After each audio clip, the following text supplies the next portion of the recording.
തലചായ്ക്കാൻ ഒരിടം എന്ന ആശയമുയർത്തി ഭവന നിർമ്മാണവുമായി കോഴിക്കോട് ജില്ലാ റിയാദ് OICC ഇന്ദിരാജി സ്നേഹഭവന പദ്ധതിയുടെ ഭാഗമായി സമൂഹത്തിലെ ഏറ്റവും നിർധനരായവരെ കണ്ടെത്തി വീട് നിർമ്മിച്ചു നൽകുന്നതാണ് പദ്ധതി.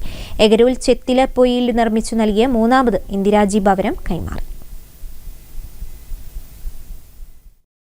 OICC കോഴിക്കോട് ജില്ലാ റിയാദ് കമ്മിറ്റി എഗരൂൽ ചെത്തിലപ്പൊയിൽ നിർമ്മിച്ചു നൽകിയ മൂന്നാമത് ഇന്ദിരാജി ഭവനം കൈമാറി.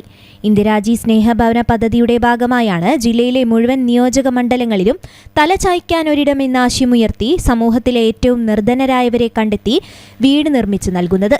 നിർമ്മാണം പൂർത്തീകരിച്ച വീടിന്റെ താക്കോൽദാനം MK രാഘവൻ MP നിർവഹിച്ചു. റിയാദിൽ പോയപ്പോൾ അന്ന് OICC നേതാക്കളോട് ഞാൻ സൂചിപ്പിച്ച കാര്യം, വളരെ പാവപ്പെട്ടവർക്ക്, വീടില്ലാത്ത ആളുകൾക്ക് വീട് നിർമ്മിച്ച് കൊടുക്കുന്നതിനെക്കുറിച്ച് ആലോചിക്കണം എന്നാണ് അന്ന് ഞാൻ പറഞ്ഞത്. ഇപ്പോൾ സ്വാഭാവികമായും മുനീറും റഫീഖും എല്ലാവരും അതിൽ താല്പര്യമെടുത്തു എന്ന് മാത്രമല്ല, 2 വീട് കൊടുത്തു. മൂന്നാമത്തെ വീടാണ്. ഈ വീടിന് താക്കോൽദാന കർമ്മമാണ്. ഭവന പദ്ധതി കോർഡിനേറ്ററും OICC മുൻ ജില്ലാ പ്രസിഡന്റുമായ മുനീർ കോക്കല്ലൂർ പദ്ധതി വിശദീകരണം നടത്തി.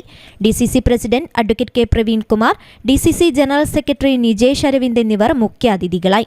ഇന്ദിരാജി ഭവന പദ്ധതിയുടെ chairman Navas Vellimadukunnu, convener Mohandas Vadakara, OICC ജില്ലാ പ്രസിഡന്റ് ഹർഷാദ് MT, ഭവന പദ്ധതി കോർഡിനേറ്റർമാരായ ഷഫീഖ് കിനാലൂർ, മുനീർ കോക്കല്ലൂർ, അബ്ദുൾ കരീം കൊടുവള്ളി എന്നിവരുടെ മേൽനോട്ടത്തിലായിരുന്നു ഭവന പദ്ധതിയുടെ പൂർത്തീകരണം.